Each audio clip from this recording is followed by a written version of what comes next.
I would personally say it's going to depend a little bit on sort of the level of damage or the level of disaster that you might run into. As a Scrum Master, you would prefer to take all those observations to the sprint retrospective and try to inject them at the sprint retrospective, maybe even in an indirect way. Hey guys, how was this happening? How was this in the sprint? How felt this? To try to, in an indirect way, launch it at the retrospective. Obviously, is if things are sort of starting to explode or implode during the sprint, there's nothing that should stop you as a Scrum Master to intervene potentially sooner. So the problem is that often Scrum Masters, under the pressure of the organization, intervene too quickly. And that undermines self-organization. So as long as the thing is not totally exploding, it might be really helpful to allow a team to go to a very, very painful sprint review.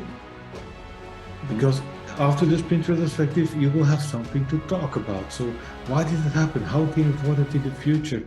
How did that feel to you guys? What can we do about it? And it's not in every organization acceptable. I'm often very surprised. I often get the question of people, Scrum Master, managers, whatever, how can we make the retrospective more fun? And I like, you're going through very painful sprints. There's so much to talk about. If it isn't fun talking about problems and looking for improvements and so on, then you're sitting in the wrong seat. Mm-hmm. So this stupid, can I say that sort of stupid idea about just making things fun? Fun should come out of working hard, thinking with each other, collaborating and looking for better ways and confronting almost yourself with all the things that went painfully wrong in the sprint. So as a Scrum Master, try to bring that on the table and make it more like, I call it a more engaging retrospective. If engagement isn't fun, then something is wrong. Fun in itself is so superficial often. Can I add just a little bit? Yes, please. Because I believe this question is about all of the events in Scrum. And I think the underlying question in a way is people asking developers, whatever, maybe even managers around Scrum, asking why all these meetings in Scrum, it's so much overhead. And then it's indeed, like you said, Marco, trying to get across that that's why we call them events. Huh? I don't know, have you translated, François, événements? Des événements. Oui, bon, c'est bon. Donc, ce sont des événements, ce ne sont pas des meetings. Ce sont même pas des cérémonies. But that's a difficult message to get across. What I found very important is to get across the idea. And I think in my English book, I didn't find it, I don't know how it was translated into French, but in English I said, you know what, inspection without adaptation is pointless in Scrum. That means all of those events are about discovering adaptations, things you want to improve upon, things you want to do differently. And I think that is the core message. How are we going to discover as a team? Because it's about collaboration too. It's not about just a collection of individuals. How are we as a team going to make sure that we head in the same direction, that we share lessons, that we identify what is most important to do next? And I would suggest to try to present the events in that way. It's all about adaptation, because often people see it as meetings, overhead and so on, but that's also because often people only use the events to report out as a status meeting, a status update. So it's about a very limited way of inspection, but no adaptation. And that is pointless, because I like to make that distinction too with simple words. And indeed, first of all, I like to point out the full word, product owner. Feel it, taste it. Product owner, owner of the product. That's a lot more than just, and it is indeed, like François said, it's about le quoi, so the what. Le comment, donc the how. Pour moi, ça c'est le team of developers. Ils décident sur le comment, disons techniquement. Et pour moi, le rôle du Scrum Master, c'est un peu, dans ces termes-là, c'est concernant le qui fait le travail, les gens, les peuples, des humains, disons, hein, pas des ressources, mais des humains. Now, there's a beautiful contradiction and a very almost insoluble problem in your question, Hunter, right? That it is the role of the Scrum Master to get across what Scrum is about, including explaining the accountabilities. So the challenge that a lot of Scrum Masters have is to be recognized as sort of an expert, whatever you want to call it, in Scrum. And from that sort of recognition of expertise, explain that your role is not about what, it's not about budget, it's not about scope. So there's a beautiful contradiction, because it's the role of the Scrum Master to help management understand this. But if the Scrum Master is not really recognized as a master of Scrum, having expertise, mastery in Scrum, that it's, yeah. So always go back to, Francois, really great thing, go back to the accountabilities and use it in simple things. Product owner, what? Team of developers, how? And Scrum Masters to facilitate, coach, and so on. I sometimes also like to go back to the origins of Scrum, where you got the name from, the new product development game. And maybe it helps to compare it to a sports team. The Scrum Master is that person on the sideline, the trainer of the team, a coach.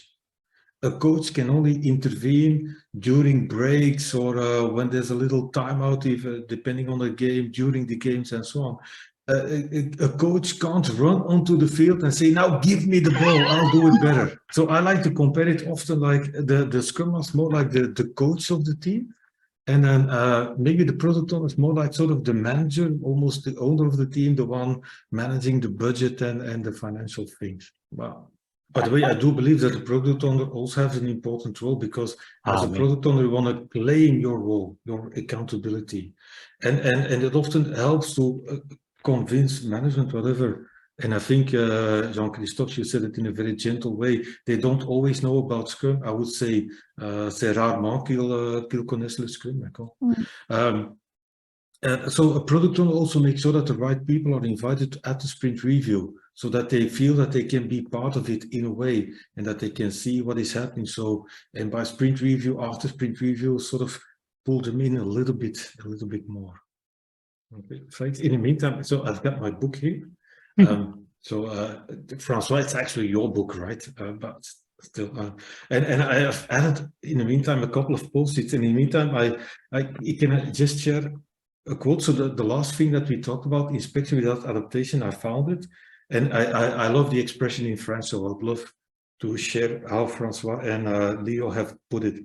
They said, l'inspection sans adaptation est dépourvue de sens. C'est dépourvu de sens. Ça, j'aime beaucoup, cette expression, c'est clair. And another thing, it was, I think, more at the beginning of the session. I think last week you spoke about the agile paradigm, or le paradigme agile. And I think there were some things about introducing Scrum within a sort of maybe a waterfall organization and whatever. And I'm Belgian, so I try to be gentle and polite and political and diplomatic and so on. But still, I wanted to use very clear terms in my book. And I think, Francois, together with Leo, you've translated something, and I want to read it out from the book. And it says the following. It says, une évolution graduelle est de fait une situation de statu quo qui maintient le paradigme industriel intact. So that means introducing a few sort of agile practices, Scrum practices, but not changing the overall way of working, procedures, how governance works and so on, is not going to change anything. And it's also connected to the idea that I have, don't do Scrum because of Scrum. Don't do it because everybody else is doing. So you touched upon those points too. So it might be good to go to management and the team and the Scrum team and ask, why are we moving to Scrum? Why are we adopting Scrum? What is the purpose of all of this? And are we achieving that? And if not, what can we do about it? So it's sort of stepping away from the practices of Scrum and go back to the purpose, go back to the why. And indeed, there was something, just a little bit of background. Can I share that, Marco? A little bit of background on the chapters that you'll be talking about today. So what I found important when I wrote my book is not like so many people do, focus only, let's say, on the formal elements of Scrum, the artifacts and the roles and or the accountabilities and the events or meetings or whatever you want to call them. I want to also highlight sort of Scrum in a somewhat broader perspective. So I wanted to add something about the principles of Scrum. I didn't use that expression by then, but I do now. So it's in the third edition that was translated. So it's what I call Scrum's DNA. So the DNA of Scrum, meaning DNA, that, you know, the string of two or the combination of two strings actually, or a spiral. And that's what I call self-organization and empiricism. That is Scrum's DNA. On my Scrum game board, as you might have seen, I wanted to focus on the importance also of having a workplace, a place, a team room that you can organize for yourself. So added that also to the principles. Just a little secret, if I would have to do that again today or rewrite that today, I would put the workroom, actually the team room, I would put that underneath self-organization, because for me it's part of self-organization. And then that would free up one little spot on my Scrum game board, and then I would add the values on my game board, and not separately. But who knows, maybe someday I'll create a fourth edition of my book. And what I found important about the Scrum values, I hope I'm not taking too much time, but I think it's important. So I remember by the end of 2012, so that's over 10 years ago or almost 10 years ago, I was facilitating a class, and one of the participants in the class was actually a candidate trainer. So somebody who wanted to become a PST, a professional Scrum trainer himself. And he asked me, Gunther, the Scrum values, do they still exist? Are they still relevant? Because you know what, nobody talks about them. We don't hear about them. They haven't been described for many years anymore. And I said, I think they are, at least for me, they are. So I went back to by then Ken Schwaber, sent him a little message. Ken, I had this fascinating question. The Scrum values, are they still relevant? Do they still exist? Do you still believe for yourself that they are part of Scrum? And he said, yes, of course, Gunther, they are, of course. Just that nobody talks about them anymore. So, and I found them so important, and I went to dig into the Scrum values a little bit more. And I wanted to at least be able for myself to understand why they are so important, at least for me. And then I came up with this finding in a way that for me, the Scrum values are so important because they can be translated into behavior. I have a very important personal value. I would call that integrity, but integrity is difficult to translate into behavior. So, and that is so powerful about the Scrum values. They translate into behavior. So I described them on a blog note. It's my most read blog note ever. So my life is sort of over because I will never write such a successful blog note again. And so by then it felt like this resonates with people. People actually need this. So I added them to my book. That was in 2013. And then I think it was only in 2016 that they were added to the Scrum Guide again. Yeah. In a very, let's say, concise way. And that is for me so important for the Scrum values. In a way, they were only described in the first book about Scrum. So I don't know if anyone knows, it's called Agile Software Development with Scrum, written by Ken and Mike Beadle. And I think it was published in 2002. So it's more than 10 years later. So they totally went sort of obsolete. Nobody knew about them. And can I share that? I'm a little bit proud of having been able to put them back on the table, because since then they just grew in importance more and more and more, certainly when they were added to the Scrum Guide. But there's not, and then people started building on it and so on. But just a little background on that, those two chapters from my book. Yeah, so since some time I've been working with the lady who's been here maybe in the first session, I don't know, Alice Barayon. Via Alice, it's possible for people to attend my classes while using the French system of Mon Compte Formation. So I just wanted to highlight that. In 2 weeks' time, we've got a PSM2 class coming up. So if you know anybody who wants to spend their compte formation on my class, ask them to get in touch with Alice. So via Alice, they can register and use their compte formation. The other thing that is a little bit annoying currently, it seems that the French government has recently changed the rules.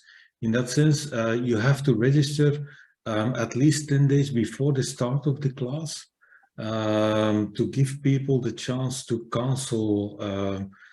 You can't really say last minute, is it? 10 days, that's not really last minute. So, but Alice let me know today that she had one potential student, and she was going to sort of play around a little bit with the date so that he could register via the platform. So, but I just want to highlight that. So by the end of the month, on 29 and 30 September, I'm doing my first ever public class of PSM2.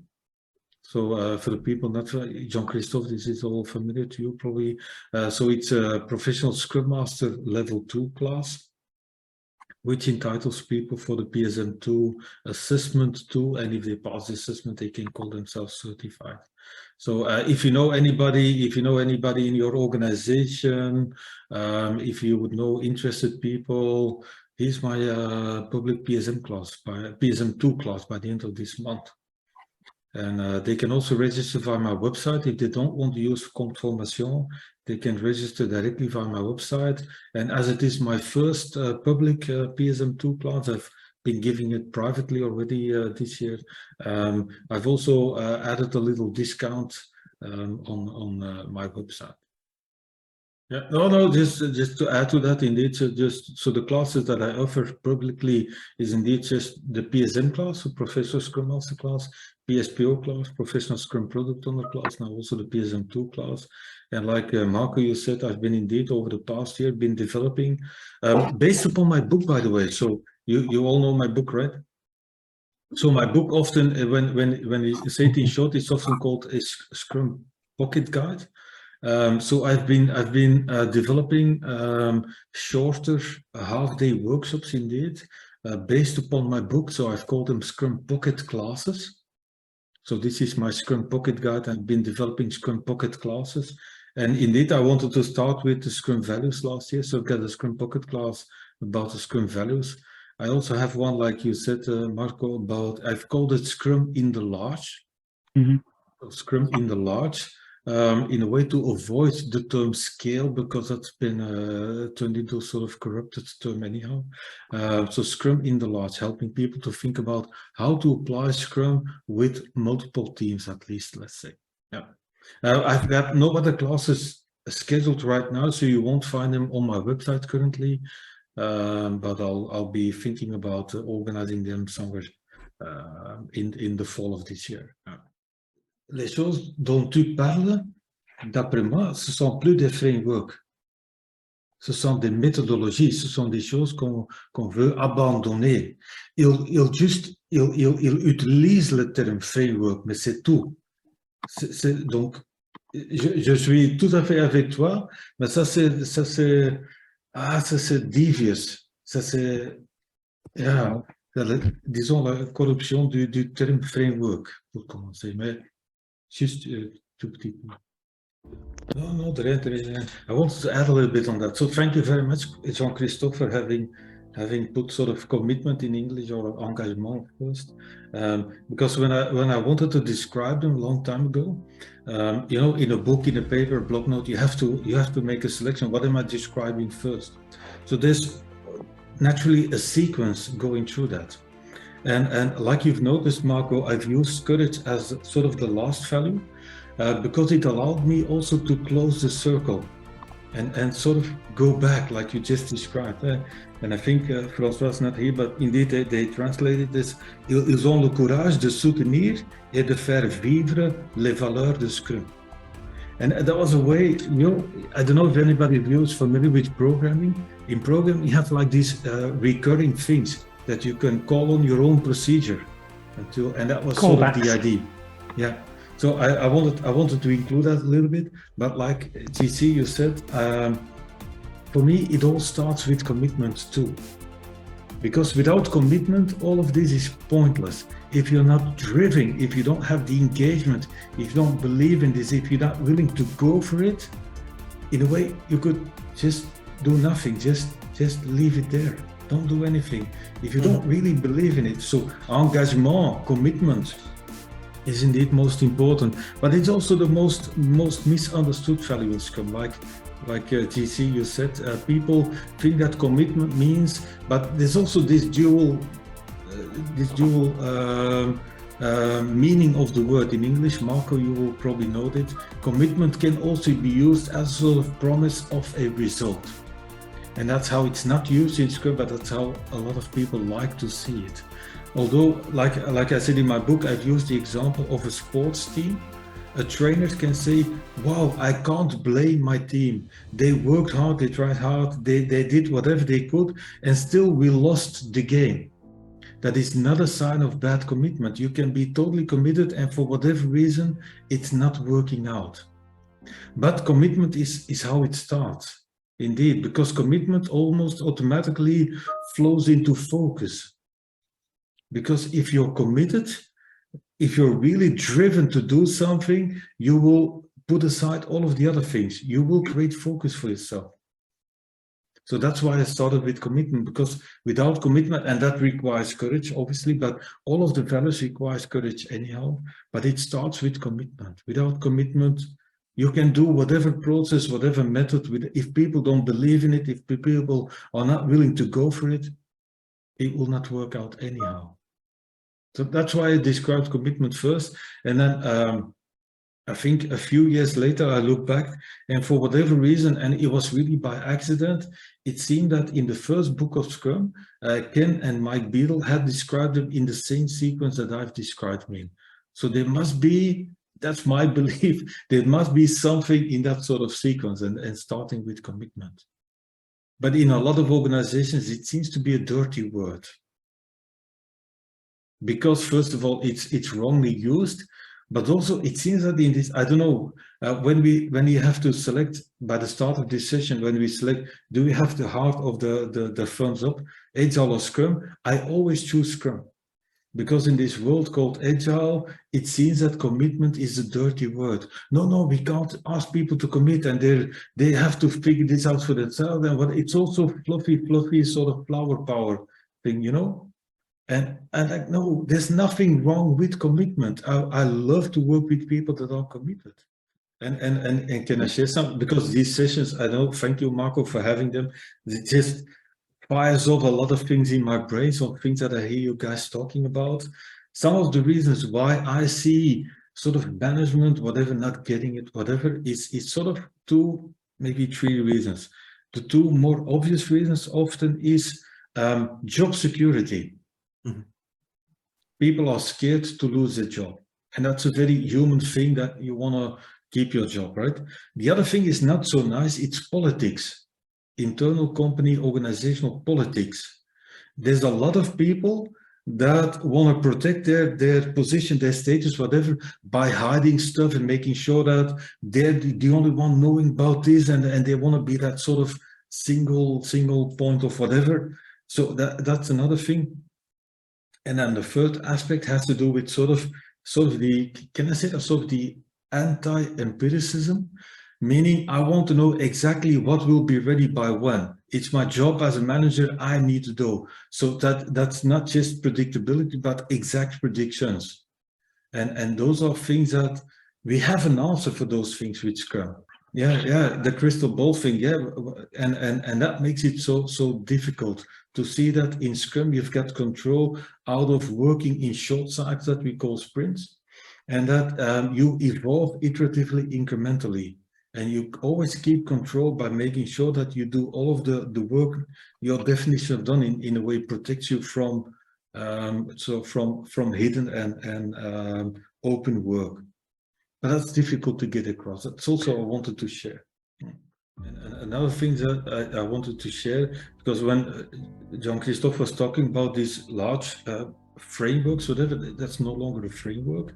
So last Friday, I finally put my thoughts in a blog note, by the way, and just let's be clear, we're talking about SAFe, and I said, you know what, SAFe can be many things, but it is not a framework and is not agile, because it sort of breaks all of the agile value statements and principles.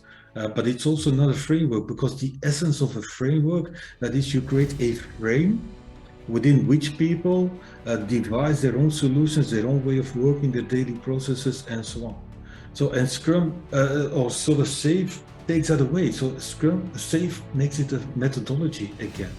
That's so devious, because a long time ago we started calling Scrum a framework, and then it seems that Scrum is successful in the sense of everybody wants to do Scrum, whether that's real Scrum or not, let's leave that outside of the discussion. But and then Scrum is called a framework, so everybody started to call their method or process or whatever framework too, because the terms methodology, method, process sort of all burned in the beautiful world of Agile.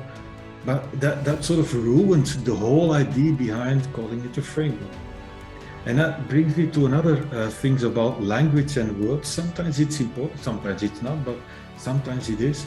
So in my book, I don't know whether you've noticed, it's also translated in French. When I wrote my book, I wanted to build on the idea of the Scrum Guide. And what does the Scrum Guide says as a subtitle? The rules of the game. So it goes back to a long time ago where we got the name Scrum from, rugby, you know, the rules of the game. So the Scrum Guide teaches you the rules of the game. In my book, I've tried to describe the rules of the game. That is chapter 2, right? It was just Scrum, the rules of the game.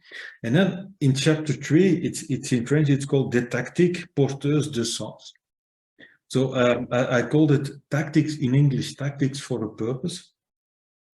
And I'm not a fan of, so Jean-Christophe, don't tell anybody, but I'm not a fan of the term complementary practices.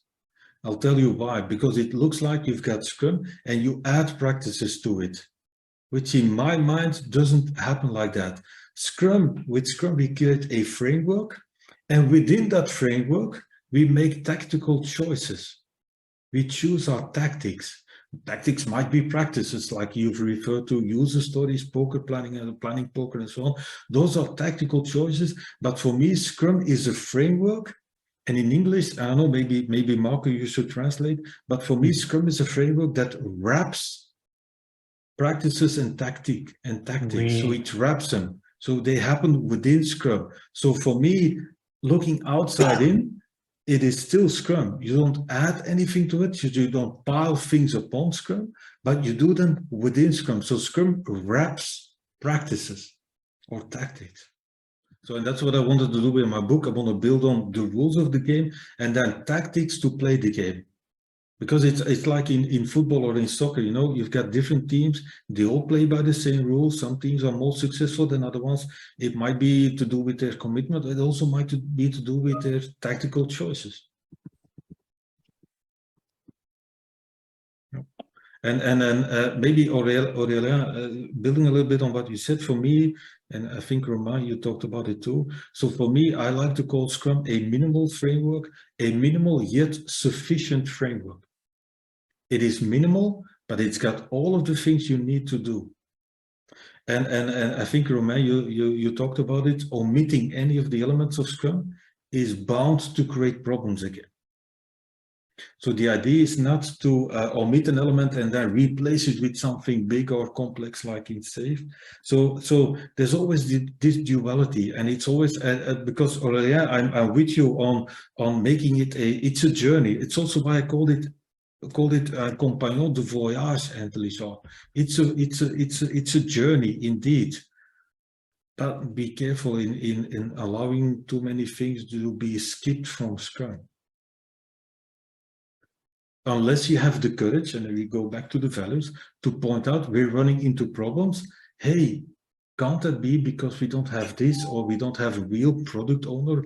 It's just a requirements engineer, or maybe is it because we don't have a Scrum Master, or is our Scrum Master in a way sometimes not courageous enough to bring up those difficult conversations and so on. So I like to call it a minimal yet sufficient framework. That's also a way to sort of provoke and irritate people a little bit. So I'm going to be totally honest with you guys. I like to do that. I think two reasons. First of all, it was really late for them to be added to the Scrum Guide. It was only when I think Ken and Jeff saw it sort of popping up around the world that they wanted to build on it a little bit. And to be totally honest, I am very not so happy on the way they are described in the Scrum Guide anyhow, because it seems to be very focused about performance and on performance things and productivity in a way, which is sort of Scrum like sort of 20 years ago. Now, the other thing is, in let's say in their advantage, say Romain, is that fact that Scrum Guide is obviously really small, so they can't spend a lot of time on it. But even the way they are described in the Scrum Guide, so I'm not a fan of, first of all, the sequence, because I don't think it's a proper sequence, honestly. But that has to do because Scrum Talk at some point in time wanted to create their pictures and so on around it. I'm not happy by the way they described. But in a way, I feel okay with how much room they are given in the Scrum Guide.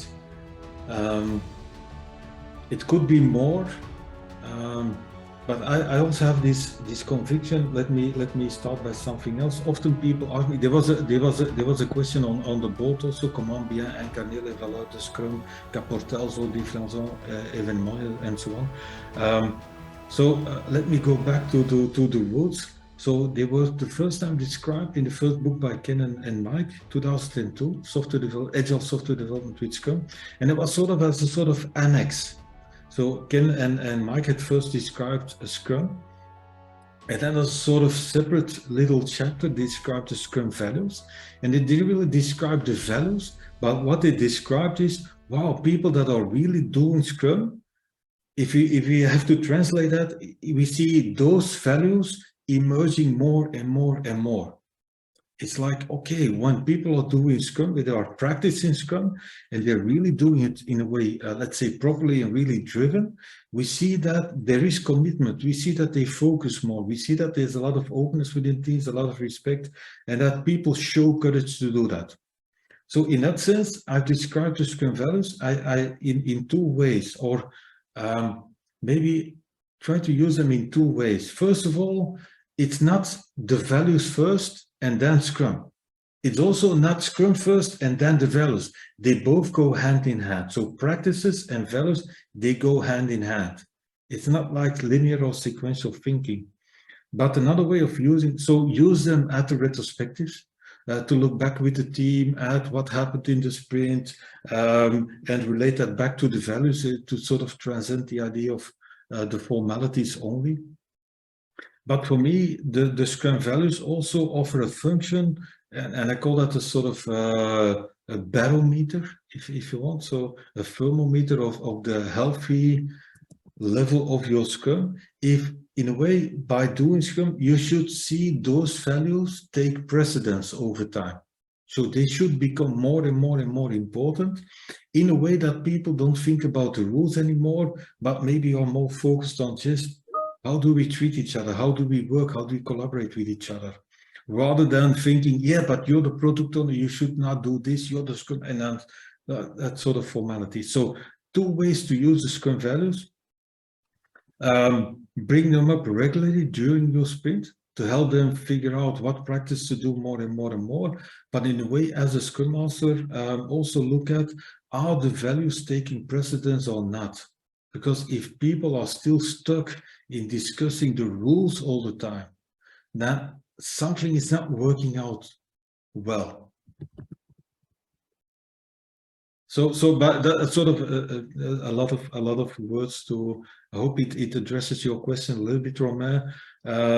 So Ken and Jeff, certainly Jeff comes from this idea of productivity a lot. You know, in productivity, I think the focus is a lot on the practices and do the practices, not so much on the values. My personal journey is humanizing the workplace, and in a more humane workplace, obviously the values are more important. But on the other hand, it's sort of limited documents, so I hope it gets people to think about them anyhow. I've added to the table sort of the new Scrum game board as it would look like if I would have to create it today. That's sort of also the game board I will use in my PSM2 class, by the way. So last word about the Scrum values. So in the principles and values, so we've got self-organization, empiricism, Scrum's DNA, and I think in French it's called NDR, right? Am I correct? ADN. ADN, okay. ADN. So in English it's DNA, but in French ADN. So self-organization, empiricism, the Scrum values, they represent behavior, and you could apply them in a way on both self-organization as well as empiricism. And I like to translate that as the people aspect of Scrum and the process aspect of Scrum.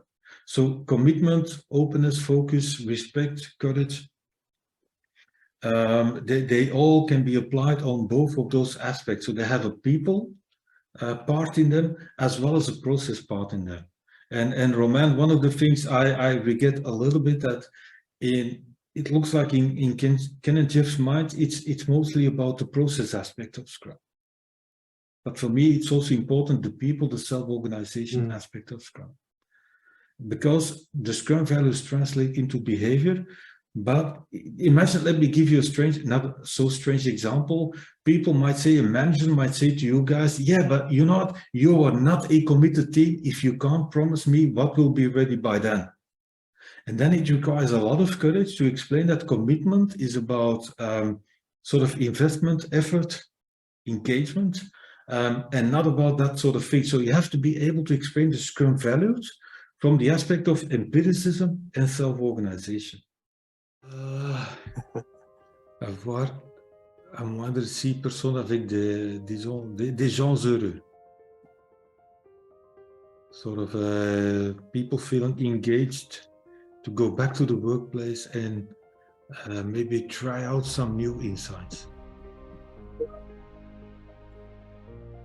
I think my overall idea is always in everything I do is to plant a lot of seeds, hoping, but you never know if at least one of them comes out and turns into a beautiful flower or a plant or a tree.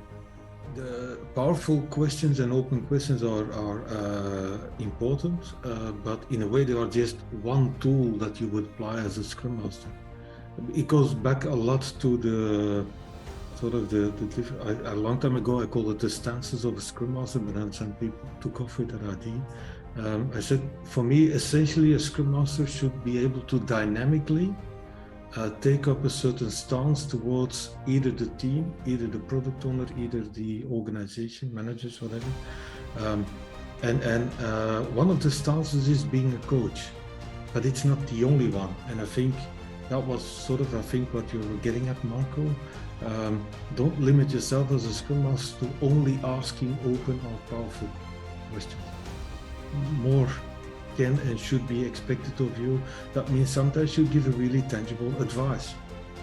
People have a problem, they want to know what to do now, and it's okay based upon your experience to say, hey, have you tried this? You know what, a long time ago I tried this, like all the tactics that we see on the screen. Have you considered something like pair programming? Did you ever think about, I don't know, test first development? Have you tried out changing the way that you estimate? Have you tried out changing the tactic that you've tried estimating in? So in that sense, both Alexander as Marco, you're both right. So powerful questions, yes, but it's not the only thing that you should do as a Scrum Master.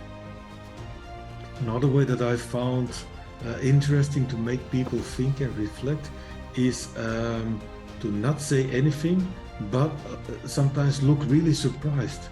So, And then look around the room, and then people see, is there something wrong with it? No, I was just surprised by what is happening now. Okay, and why is that? No, really. And then you get people to think also about what is happening. Why is he looking so awkward? And you know, and or you can look like really bored, and then try to. There's different ways to send out signals that maybe you should think a little bit more. So open questions, sometimes just plainly an advice, or just facial expressions is something I like to use a lot. Yeah. Even if the team is playing by a certain tactic and it feels like it's still going okay, even then, one of the sort of the baselines we have for the role of the Scrum Master is challenging the status quo. So even if it seems to be working, it's still okay to challenge that. Is it working? Is it still the best possible way? If it is, fine, but it has to be, for me, it has to be a conscious decision. It doesn't have to be changed, but making the decision to not change it is also a decision, which is better than just automatically go on and go on and go on. A few years ago, I read a book about things about innovation, and it was called a book called The Geography of Genius.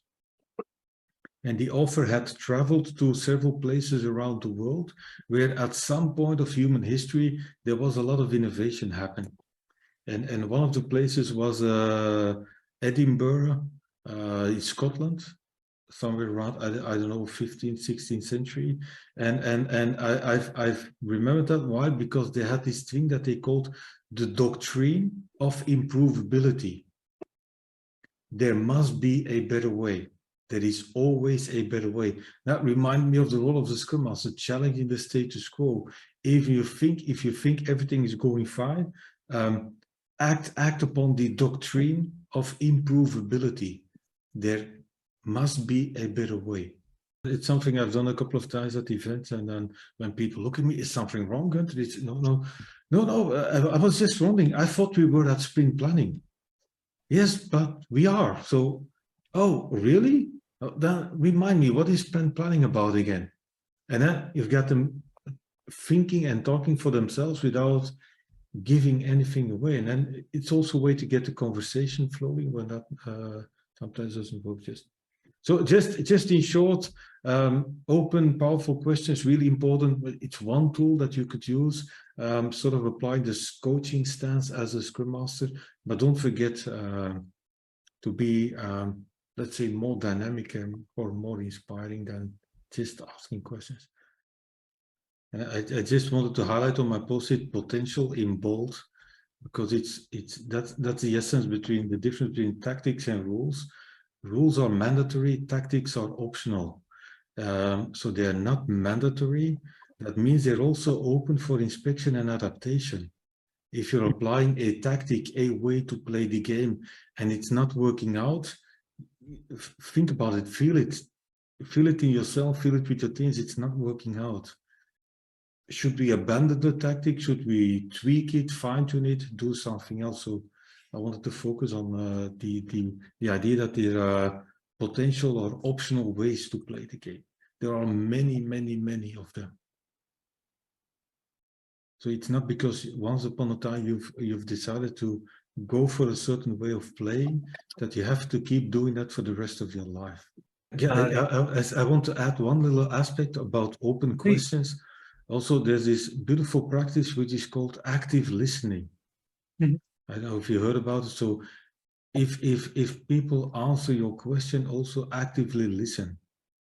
Don't immediately respond, don't make too many assumptions. So active listening is also really important. So all those things are connected.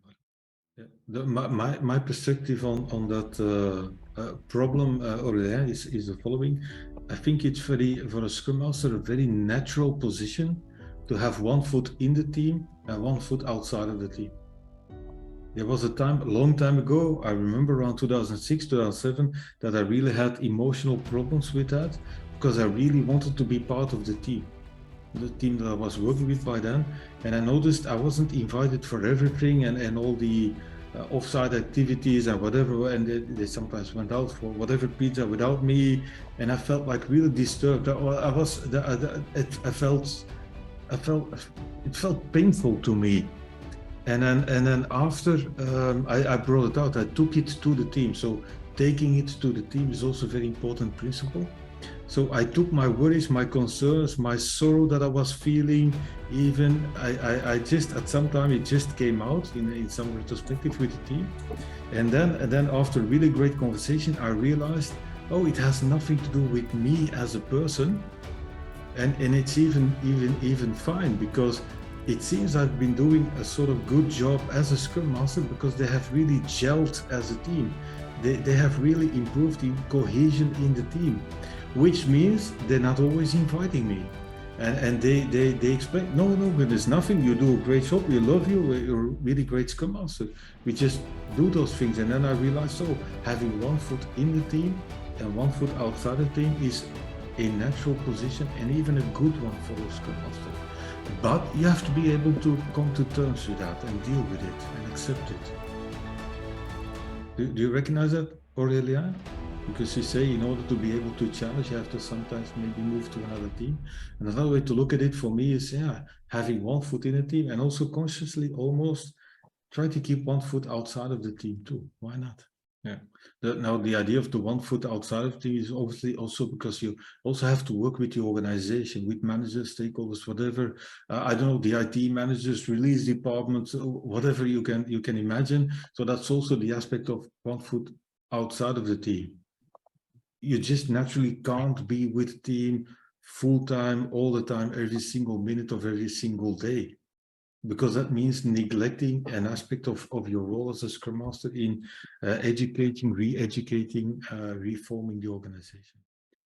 Yes, so when I wrote the first version of the book, that was in 2013, I wanted to point out just what, was it Alexander Aurelia, you were saying that I'm going to assume everybody knows the famous 3 questions. So when I wrote the first version of my book, and that was sort of against the rules of Scrum, I wanted to highlight that you can answer the 3 questions and still not live up to the purpose of the daily Scrum. Still sort of degraded to a simple status reporting meeting, which was never the purpose of the daily Scrum. So that's why I like the idea that it's about le sens plus que le format. So the daily Scrum has always been, and I've rephrased that later on for all of the events, inspection without adaptation is pointless in Scrum. So using any of the events to only look back at the past, let's say only for the inspection part, without turning your eyes on the future, is pointless, because it's all about adaptation. And that's also for the daily Scrum. If you have a full team answering the 3 questions one by one in the daily Scrum, that doesn't necessarily make a great daily Scrum. If they don't use it to interact with each other, to collaborate, to think about what is the most important work now, to rethink or replan their work for the upcoming day as a team, then it doesn't make any sense. So in 2013, I described the 3 questions of the daily Scrum as an optional, a probably good practice in a lot of cases, but still optional. It was only in, I believe, in 2017, it was first in the Scrum Guide, then a few years later described as optional. Indeed, the 3 questions were still mentioned, but as optional. And in the next version of the Scrum, they were skipped or eliminated from the Scrum Guide.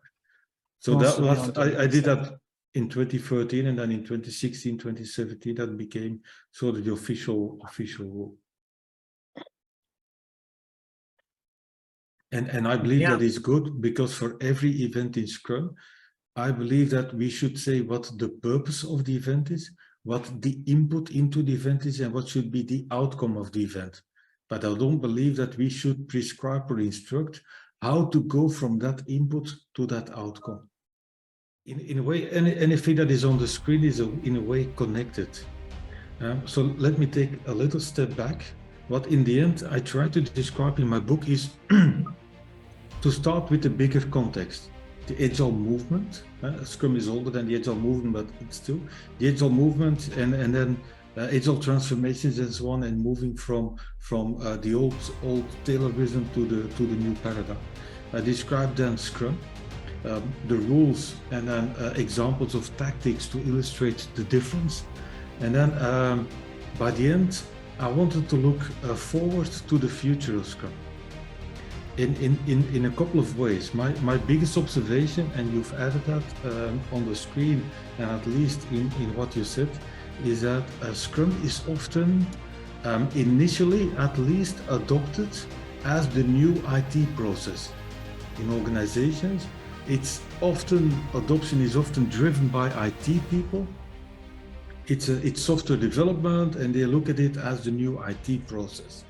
And when I wrote my book, and certainly when I updated it for the third time, I felt like it's about time that we get over that, and that rather than looking at Scrum as the new IT process, let's not just use Scrum for the how of the work. How do we do work in short cycles and with practice and so on? Look also beyond the how and look at why are we doing this? What are we trying to achieve? And that brought me to two topics that for me determine the future of Scrum itself, meaning product ownership, which I described as in English as the power of the potential product. I don't know exactly how they translated that, but I'm still looking it up because I look forward to finding out. And they called it la puissance du produit possible. So the power of the potential product, la puissance du produit possible. And that's trying to get the idea across that let's step away from the predicted product, upfront defining all the features and functionalities and capabilities that we think we know should be in the product. So let's open up our mind. Let's use Scrum, not just to dynamically or more flexibly organize the work, but also be more flexible in the outcome, the results of the work. So that's what I call the possible product. It's sort of the opposite of the predicted product. And what I've said at other occasions, that the second topic of that will determine, let's say, the future of Scrum. It's not just moving from the how also to the what, but also in a way I like to use sort of little quotes sometimes. It is Scrum is hardly used effectively if you don't revise or reorganize or rethink the structures around it. That means doing Scrum properly is going to have an impact on HR procedures, processes, governance, methodologies, marketing people, product managers, and so on. So, and that's on the second aspect. I focused a lot in my book on after the what to sort of the environment in the sense of, in English, I called it upstream adoption. And in French, François Léon have translated as l'adoption de Scrum par le haut. So the upstream adoption of Scrum. Because Scrum is often, after a while at least, certainly embraced by the teams and the people having to do the work, but that's not enough.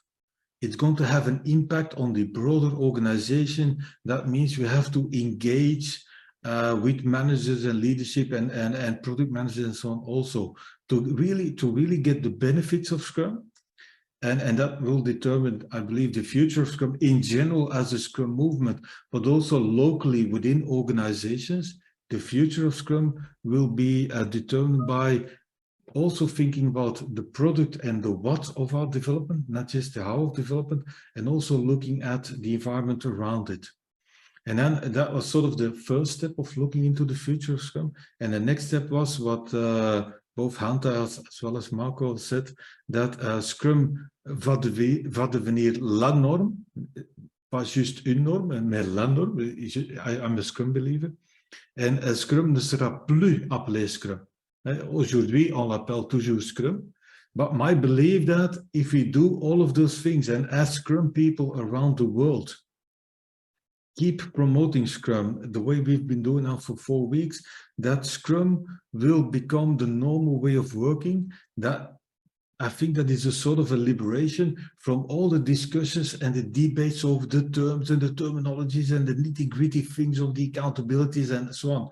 It will just become the normal way of working. That means we don't have to think about what is a product owner anymore. We don't have to think about what is working in the sprint. We don't have to think about the events within the sprint. We will just do that as if this is the normal way of working. And then hopefully that also opens up a lot of new possibilities too. So that is a little bit of the things. And I hope in a way, Alexander, that it also highlights a little bit of my views on Scrum beyond IT. Scrum should go beyond IT anyhow. That does not necessarily mean that all of those other departments have to apply Scrum too. Scrum will have an impact on marketing, on how marketing is organized. I'm not saying that the full marketing department should now run on the Scrum process, but they should rethink how they work as the organization is adopting Scrum. Like HR should rethink how they work, how they deal with people, how they do performance reviews based upon the fact that the organization is now adopting Scrum. That's one aspect. The other aspect of Scrum beyond IT is that a lot of organizations are facing more and more complex circumstances, which has to do with the mediocristan and extremistan thing, which, by the way, are terms that come from a book from Nicholas Nassim Taleb. It's called The Black Swan.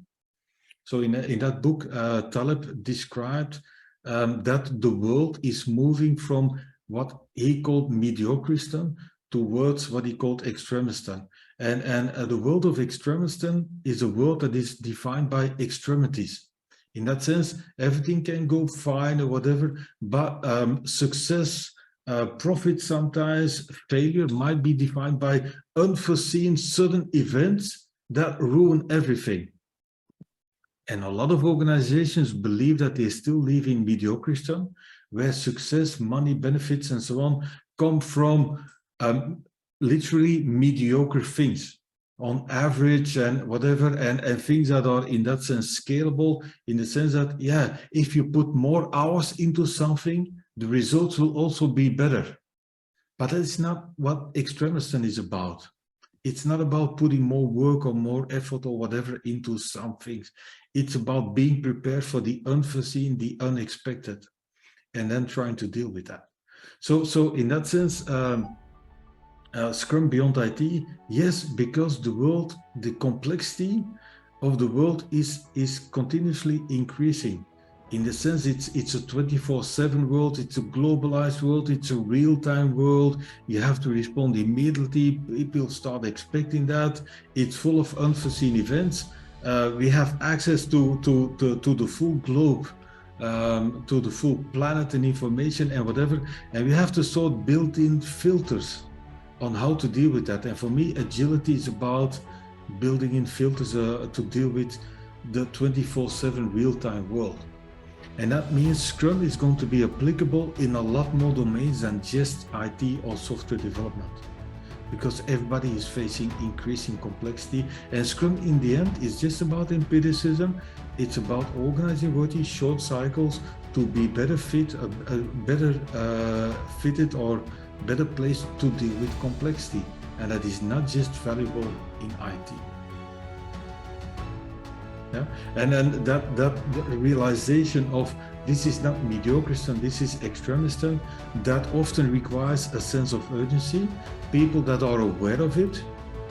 And I think I liked what, I don't know who just said it, if people are not aware of it, I think it's a really good practice to make them aware of it, in that sense provoke, like just provoquer un sens d'urgence. I think I've tried to treat all of the post-its on my little couple of minutes. No, I've already talked too much. I can only thank you guys for spending all this time on my little book, discussing them, and thank you, Marco, for taking the initiative.